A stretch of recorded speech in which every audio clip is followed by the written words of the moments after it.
जय श्री राम। दोस्तों, साल का पहला चंद्र ग्रहण 3 मार्च को है। होली का टाइम है। ऐसे भी फुल मून और न्यू मून पे हम बात करते हैं हर महीने ही कि एनर्जीज का क्या रोल रहता है हमारी लाइफ में। और अब उसमें एक्लिप्स की एनर्जी भी जुड़ गई है। तो ये जो टाइम है ना, ये कोई नॉर्मल खगोलीय घटना नहीं मानिए इसको। ये एक बहुत ही पावरफुल टाइम है जिसमें आप बहुत ज़्यादा ट्रांसफॉर्मेशन अपनी लाइफ में देख सकते हैं, महसूस कर सकते हैं। तो अगर आप अभी ऑलरेडी आपको जो है वो इमोशनल अप्स एंड डाउन्स हो रहे हैं, आपकी अचानक से बेचैनी बढ़ गई है, आपकी नींद डिस्टर्ब हो रही है, या आप बहुत ज़्यादा आपकी लाइफ में कुछ ऐसा होता हुआ दिख रहा है कि आपको लग रहा है कि बहुत जल्दी कुछ बहुत बड़ा मेरी लाइफ में चेंज होने वाला है। Not in a very positive way, लेकिन एक कोई जॉब या करियर से रिलेटेड कुछ पुरानी चीज़ें हैं जो ख़त्म हो रही हैं, रिलेशनशिप से रिलेटेड। तो ये हो सकता है कि ये केवल इत्तेफ़ाक नहीं हो, आप जो हैं वो इस एक्लिप्स एनर्जी से प्रभावित हो रहे हैं। और क्योंकि अभी हाल ही में 17 फरवरी को इसी महीने जो है वो सूर्य ग्रहण भी था, और फिर 15 दिन में अब चंद्र ग्रहण भी है। तो बहुत सारे लोग उसी टाइम से इस तरीके की हैवी एनर्जी फील कर रहे हैं। तो आज का ये जो वीडियो है इसमें हम बात करेंगे कि ये जो एक्लिप्स है ये किस राशि में है और उसके क्या-क्या इम्पैक्ट्स हो सकते हैं, कौन-कौन से एरिया को वो प्रभावित कर सकता है, उसका स्पिरिचुअल मीनिंग क्या है। इस वीडियो में हम ये भी जानेंगे कि कौन-कौन सी राशियां हैं जो इससे ज़्यादा प्रभावित हो सकती हैं। और सबसे इम्पोर्टेंट बात कि हम ये भी चर्चा करेंगे कि इस टाइम पे क्या हम करें और क्या हम बिल्कुल भी ना करें। तो चलिए शुरू करते हैं आज का ये वीडियो। तो सबसे पहले तो हमें ये समझना पड़ेगा कि ल्यूनर एक्लिप्स जो होता है वो मतलब जो चंद्र ग्रहण है वो ये माना जाता है कि वो हमारे कार्मिक जो मतलब कार्मिक कनेक्शन मतलब कार्मिक प्रोसेस होता है, और उसमें जो हमारे लाइफ लेसन्स होते हैं ना उनको वो एक्सेलरेट कर देता है। मतलब ये एक टाइम होता है कि हम में से हम पहले भी कार्मिक वाले वीडियोस में हमने बात की है कि हम लोगों को कुछ कार्मिक हम लेकर आते हैं पास्ट लाइफ का, और उसके कुछ लाइफ लेसन्स हमें इस लाइफ में लेने होते हैं, जो कि कई बार एक पेनफुल प्रोसेस होता है। लेकिन वो पेन के ज़रिए हम अपने कर्मों को काट रहे होते हैं, हमारा वो कर्मा कट रहे होते हैं। तो अब अगर वो एक्सेलरेट कर देगा, मतलब ये जो ल्यूनर एक्लिप्स है, इसको एक माना जाता है वो टाइम जब हमारे वो कार्मिक जो हमारे काटने का जो प्रोसीजर है, उनको एक्सेलरेट करता है। तो आप ऐसे भी मानिए कि थोड़ा-सा पेनफुल सिचुएशन आपके सामने आ सकती है ड्यूरिंग एक्लिप्स। तो लेकिन वो एक तरीके से ठीक भी है, आपको ट्रांसफ़ॉर्म करता है, आपको कुछ लाइफ लेसन्स देकर जाता है। अब दूसरी बात ये है कि ये जो इस बार चंद्र ग्रहण है, ये सिंह राशि में है, लियो में है। और लियो का जो संबंध है, हम लियो को भी आगे समझेंगे कि लियो किस चीज़ को रिप्रेज़ेंट करता है, सिंह राशि। तो लियो रिप्रेज़ेंट करता है अथॉरिटी को, लीडरशिप को, ईगो को। आपके इसका जो चक्र है लियो का, वो हृदय चक्र से इसका संबंध है। तो यानी इमोशनल एक्सप्रेशन को, आपकी एक कह सकते हैं कि इंडिविजुअलिटी को, आपकी सेल्फ एस्टीम को।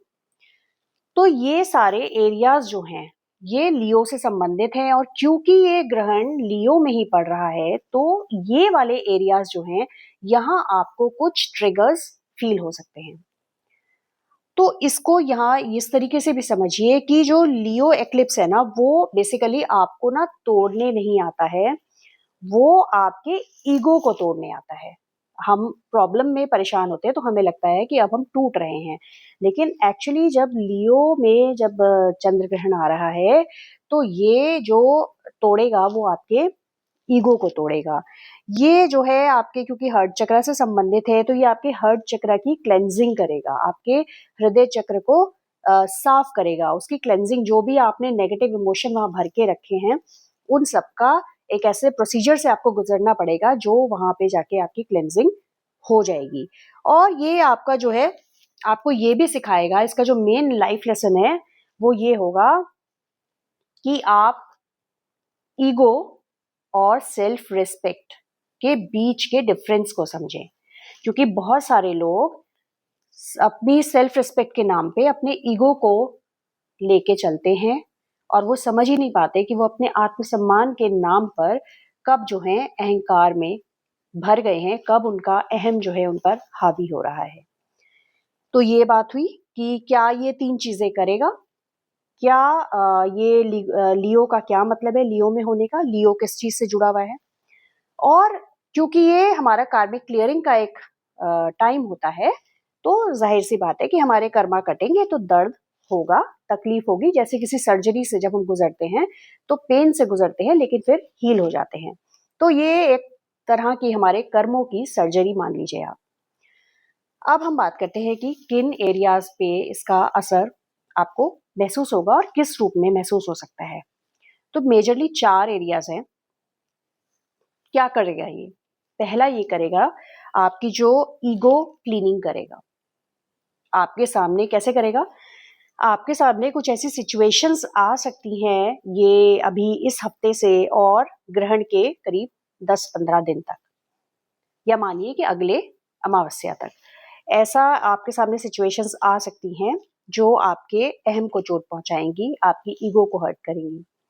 ऐसी सिचुएशंस आपके सामने पेश आ सकती हैं जो आपको जो है आपके सामने कुछ असलियत लाके रख देंगी। जो आप कुछ और सोच रहे थे वैसा नहीं है, आपके सामने कुछ सच्चाई उजागर हो जाएंगी। आपका जो फेक कॉन्फिडेंस है, अगर आपके अंदर फेक कॉन्फिडेंस है तो वो भी आपका यहाँ पे ब्रेक हो सकता है। कुछ ऐसी सिचुएशंस आ सकती हैं। फेक कॉन्फिडेंस मतलब कुछ लोग अति उत्साह में बहुत ज्यादा कुछ कमिट कर देते हैं, बहुत ज्यादा कुछ बोल देते हैं कि हम ये कर सकते हैं, हम ये कर लेंगे, लेकिन एक्चुअली रियलिटी उससे अलग होती है। और जब वो सिचुएशन आती है तो वो उसको नहीं कर पाते हैं, उस काम को नहीं कर पाते हैं, और वहां पे उनका जो फेक कॉन्फिडेंस था वो ब्रेक हो जाता है। दूसरा आता है आपकी इमोशनल सेंसिटिविटी इस समय डेफिनेटली बढ़ेगी। वो मतलब हर किसी की अलग अलग सिम्टम्स आ सकते हैं। क्या होगा, एक तो आपको बहुत ज्यादा जरूरत लगेगी वैलिडेशन की।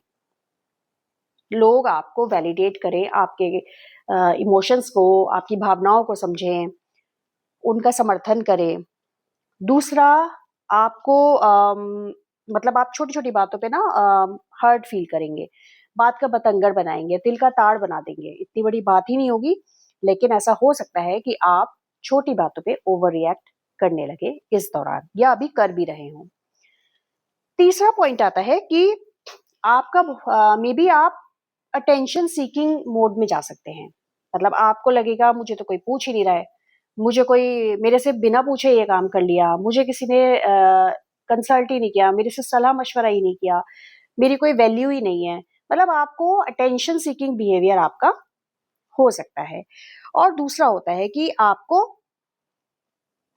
जो रिलेशनशिप में असर हो सकता है वो बहुत ज्यादा है। वहां पे आपका पावर स्ट्रगल्स हो सकते हैं। मतलब दो लोगों के बीच में कौन ज्यादा सुपीरियर है, कौन ज्यादा सशक्त है, इस बात को लेके टकराव आ सकता है, पावर स्ट्रगल्स हो सकते हैं। और लोग, क्योंकि हर किसी पे ये वाली एनर्जी का इम्पैक्ट होगा, तो हो सकता है कि दोनों में से कोई भी सुनने को, झुकने को, समझने को तैयार ना हो। इसलिए कई एस्ट्रोलॉजर्स ये भी बोल रहे हैं कि इस समय हो सकता है कि कुछ रिश्ते भी सडनली टूटने की नौबत पर आ जाए। रिलेशन में सडन जो है वो ब्रेकअप्स की संभावना भी कुछ लोग जता रहे हैं। उसके अलावा आपके ईगो क्लैशेस हो सकते हैं। मतलब वर्क प्लेस पे भी, फ्रेंड सर्कल में भी, रिलेशन में भी, कि आपको क्योंकि ईगो से रिलेटेड है तो आपकी ईगो जो है वो, दो लोगों की ईगो का टकराव यहाँ पे हो सकता है। और चौथा है सेल्फ रियलाइजेशन, इंट्रोस्पेक्शन। आपको ऐसा फील हो सकता है कि क्या मैं कर क्या रही हूँ या मैं कर क्या रहा हूँ। क्या मैं अपनी लाइफ को अपने ईगो से गवर्न कर रहा हूँ? क्या मैं सही रास्ते पर हूँ? मैं क्या गलतियाँ कर रहा हूँ या कर रही हूँ? ऐसा एक आपका रियलाइज़ेशन भी इस टाइम पे आपको परिस्थितियाँ ऐसी आ जाएँगी कि आपको ये एहसास होगा। अब बात कर लेते हैं कि वो कौन-सी राशियाँ हैं जिन पे इसका सबसे ज़्यादा प्रभाव पड़ सकता है। तो ज़ाहिर-सी बात है, लियो में है तो पहला तो लियो हो गया, दूसरा एक्वेरियस, तीसरा आपका आ गया स्कॉर्पियो और चौथा है टॉरस। इन राशियों के लोगों पे ज़्यादा इसका असर पड़ सकता है। तो इन राशि के लोगों को ज़्यादा ध्यान देने की ज़रूरत है, स्पेशली अगर ये आपकी चंद्र राशि है। अब आ जाते हैं इसका स्पिरिचुअल मैसेज क्या समझे हम। तो सीधा-सीधा ये क्योंकि ट्रांसफॉर्मेशन के लिए आया है, तो ये सीधा-सीधा आपको ये कह रहा है कि ये जो टाइम है ना, इससे डरना नहीं है। इसमें आप अपने ईगो को लेट गो करिए, अपने ईगो को छोड़िए। इसमें आप अपने हृदय चक्र को हील होने दीजिए। हील कैसे होगा कि वहाँ जो भी आपने किसी के प्रति नफ़रत या किसी के प्रति दुर्भावना या किसी के प्रति ईर्ष्या, जलन, गुस्सा, नाराज़गी भर रखी है, उसको लेट गो कर दीजिए। उसको आप निकाल दीजिए, उसको बहुत रख लिया आपने, अब एक नई शुरुआत करिए, उसको निकाल दीजिए। तीसरा ये है कि आप अपने असली स्वरूप को पहचानिए और उसके साथ अब आगे बढ़िए। आपने जो अपनी असलियत को अपने ईगो के शेल में बंद कर लिया था और आप केवल एक इगोइस्टिक पर्सन के रूप में काम कर रहे थे, उस ईगो के शेल को ये ब्रेक कर देगा और फिर आप जो रियल यू हैं, वो आप बाहर आएँगे और अपने असली स्वरूप में आप आगे बढ़िए। ये इसका मेनली स्पिरिचुअल मैसेज है। ये 3 चीज़ें अगर आपने इस पूरे फ़ेज़ में याद रख ली ना, जभी भी आपको गुस्सा आ रहा है, फ्रस्ट्रेशन हो रहा है, ये 3 चीज़ें अगर आप याद कर लेंगे ना, तो स्थितियाँ बिगड़ते-बिगड़ते बन जाएँगी, नहीं बिगड़ेंगी, आप सँभाल लेंगे सिचुएशन। ये बिल्कुल तय बात है। तो ये हुई बात। अब क्योंकि ये आप मतलब एक तरीके से आप ये मान लीजिए कि ये जो चंद्र ग्रहण है ना, ये आपके हर्ट चक्र की क्लेंजिंग का एक प्रोसेस है, एक अपॉर्च्युनिटी है और ये आपको पूरी तरीके से ट्रांसफॉर्म करने आया है, आपको पूरी तरीके से ये बदलने आया है, इन अ पॉजिटिव वे। अब चॉइस आपकी है कि आप अपने जो इसके जो ट्रिगर हो रहे हैं, उससे आप नेगेटिव डायरेक्शन में और बढ़ जाते हैं या आप खुद को समझकर, चीज़ों को समझकर समझदारी से एक्ट करते हुए आपका एक कंप्लीट ट्रांसफॉर्मेशन होता है इन अ पॉजिटिव डायरेक्शन। ठीक है? अब आ जाता है कि हम इसमें करें क्या? तो इसमें 4-5 चीज़ें हैं जो आप ज़रूर करिएगा, अगर आप चाहते हैं कि ये ग्रहण आपको नेगेटिव वे में इम्पैक्ट ना करे। तो वो क्या है? पहली चीज़ तो आपका जो है वो है अ, मतलब ग्राउंडिंग और आप रियलाइज़ेशन।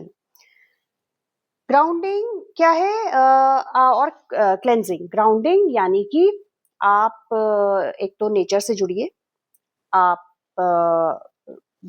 नंगे पैर चलिए, आप जो है डीप ब्रीथ की कुछ भी एक्सरसाइज कर सकते हैं, कोई भी प्राणायाम कर सकते हैं। अगर आप नहीं प्राणायाम करते हैं, नहीं आता है, तो आप जॉगिंग कर सकते हैं, तेज वॉकिंग कर सकते हैं, जिससे कि आपकी डीप ब्रीथ आपकी हो और आप स्ट्रेस फ्री आप रहें, आपका माइंड जो है काम हो।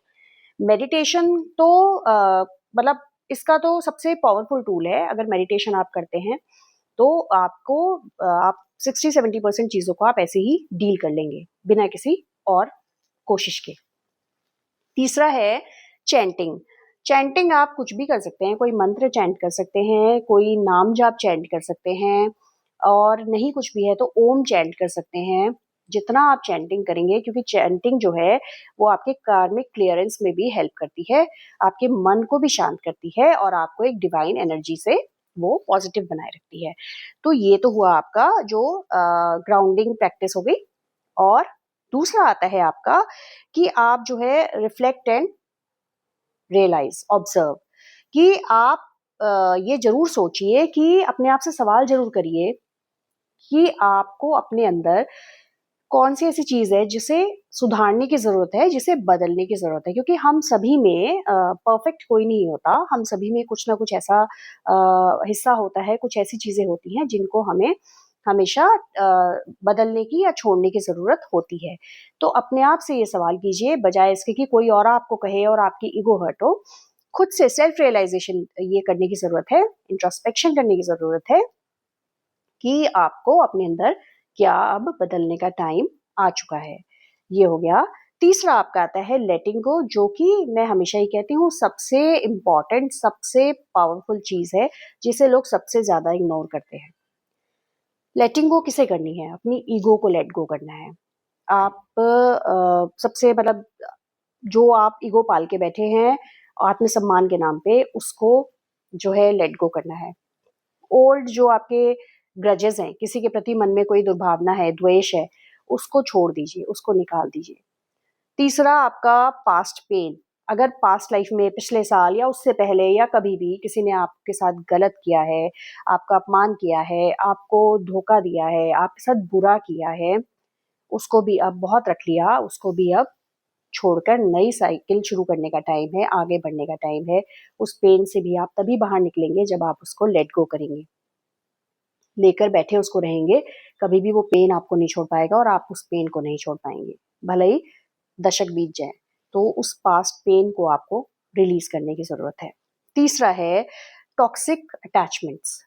मतलब अगर आपकी सराउंडिंग में कोई ऐसा रिश्ता है जो बहुत टॉक्सिक है, भले ही आप उससे पूरी तरह हट नहीं पा रहे हैं, उससे आप अलग नहीं हो रहे हैं, लेकिन अटैचमेंट छोड़िए, डिटैचमेंट करिए। डिटैचमेंट क्या है कि हम वहां होते हुए भी हमें उसकी अच्छाई तो ठीक है, बुराई तो ठीक है, हमें वो चीज फर्क ही नहीं डालती। मतलब अगर कोई एक्स वाई जेड हम नहीं जानते हैं, वो अगर हमारे साथ कुछ नहीं भी अच्छा कर रहा है तो हमें क्या फर्क पड़ता है? कोई फर्क नहीं पड़ता। तो फर्क कब पड़ता है? जब हम किसी से इमोशनली अटैच्ड होते हैं। तो जब आप डिटैच हो जाएंगे, तो ऐसे भी जो लोग टॉक्सिक लोग हैं, वो जो करना चाहेंगे वो अपने मकसद में फेल हो जाएंगे, क्योंकि वो कोशिश तो करते रहेंगे पर आप पे वो चीजें असर नहीं डालेंगी। और आता है कि आपकी एनर्जी को आप क्लियर करिए, क्लीन करिए। उसके लिए जो मैं हर बार रेमेडीज बताती हूँ, सॉल्ट बाथ कर सकते हैं, पानी, नहाने के पानी में नमक मिला के नहा लीजिए उस दिन। या पैर अपने नमक के पानी में रख सकते हैं। उसके अलावा घर में कपूर की धुनी कर सकते हैं, कपूर का धुआं दिखा सकते हैं। अपने सर के ऊपर जो है वो धुनी के जो कप्स आते हैं या लोबान गुग्गर है, ये आप जो है जलाकर उसका धुआं अपने अपनी क्लेंजिंग कर सकते हैं। ये आपकी एनर्जी को क्लियर करेगा, आपके ऑरा को मजबूत करेगा, जो भी नेगेटिव इमोशंस है वो आपको उससे रिलीज करने में हेल्प मिलेगी। अब आते हैं सबसे इंपॉर्टेंट बात, बिग जो डोंट्स हैं, जो बिल्कुल भी नहीं करना है। क्या करना है वो एक आध स्टेप मिस हो जाए चलेगा, पर क्या नहीं करना है वो तो बिल्कुल आप फॉलो करिएगा। तो पहला क्या नहीं करना है? पहला है कि इस समय कोई भी लाइफ का बड़ा डिसीजन नहीं लेना है। ग्रहण के टाइम पे कोई भी लाइफ से रिलेटेड अगर आपका डिसीजन है, बिग डिसीजन, छोटे निर्णय अलग बात है, जो आपकी लाइफ आगे तय करेंगे। मतलब आपका कोई कहीं पे जॉब की ज्वाइनिंग हो रही है, आपका कोई करियर पाथ है, आप किसी से अगर रिलेशनशिप में हैं, उससे कमिटमेंट कर रहे हैं आगे शादी के लिए, या अगर रिलेशनशिप में जो है वो टेंशन चल रही है और डिवोर्स फाइल करने का सोच रहे हैं, तो अभी बिल्कुल भी मत करिएगा, उसको टाल दीजिए 10-15 दिन के लिए।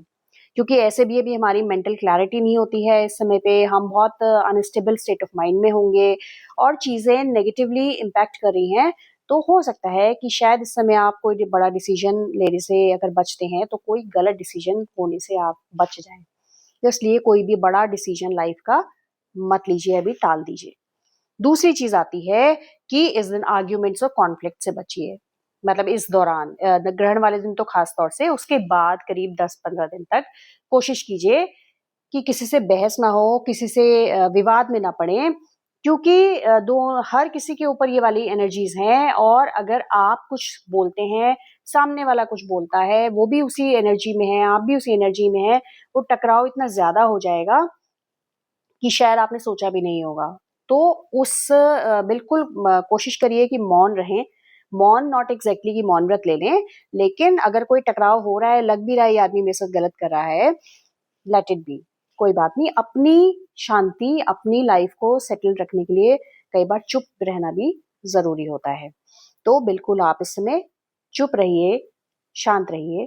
और तीसरी चीज आती है वो आपका न्यू प्रोजेक्ट्स। न्यू प्रोजेक्ट्स को अभी अगर टाल सकते हैं ना, तो उनको अभी शुरू मत करिए, ग्रहण निकल जाने दीजिए, उसके बाद आप शुरू कर सकते हैं। अभी जो है वो न्यू किसी प्रोजेक्ट में हाथ डालने से बचिए, न्यू इन्वेस्टमेंट्स करने से बचिए, नई जगहों पे नई कोई ज़मीन खरीदने का प्लान है, कोई प्रॉपर्टी खरीदने का प्लान है, उसे अभी आप कुछ दिन के लिए टाल दीजिए, ये काम मत करिए। ओवरथिंकिंग से बचिए, ओवरथिंकिंग जो सबसे ज़्यादा ये वाला एक्लिप्स आपको करवाएगा और आपको बचना है। अब सवाल है कि कैसे बचें? मन पे तो कंट्रोल होता नहीं है, तो मैं आपको वो ट्राइड एंड टेस्टेड टेक्निक बता रही हूँ ओवरथिंकिंग से बचने की। या तो अगर आप स्पिरिचुअल पर्सन हैं, धार्मिक हैं, तो आप कोई भी चैंट कर लीजिए, कोई भी जाप कर लीजिए। राम नाम का जाप इतना अच्छा है कि अगर आपको गुस्सा भी आ रहा होता है, उस समय आप अगर राम नाम का जाप कर लेना, तो आपका मन शांत होता चला जाता है और आप कुछ भी ऐसा नेगेटिव बोलने से बच जाते हैं और टकराव होने से बच जाता है। अगर आप चैंट वैसे भी बोलते हैं कि इसके अंदर ना ग्रहण में अगर कोई मंत्र जाप करता है, तो वो मंत्र जाप सिद्ध हो जाता है अगर वो ग्रहण के दौरान जाप किया जाता है। तो इसलिए भी ये बहुत पावरफुल है। तो आप कोई चैंटिंग कर सकते हैं। अगर आप इस तरह के उसमें नहीं हैं अभी फेज़ में, कुछ लिटरेचर पढ़िए। अच्छा, कोई अच्छी बुक पढ़िए, वो आपकी अटेंशन को डाइवर्ट कर देती है। तो आप ओवरथिंकिंग नहीं करेंगे, फिर आप जो पढ़ रहे हैं उसके बारे में।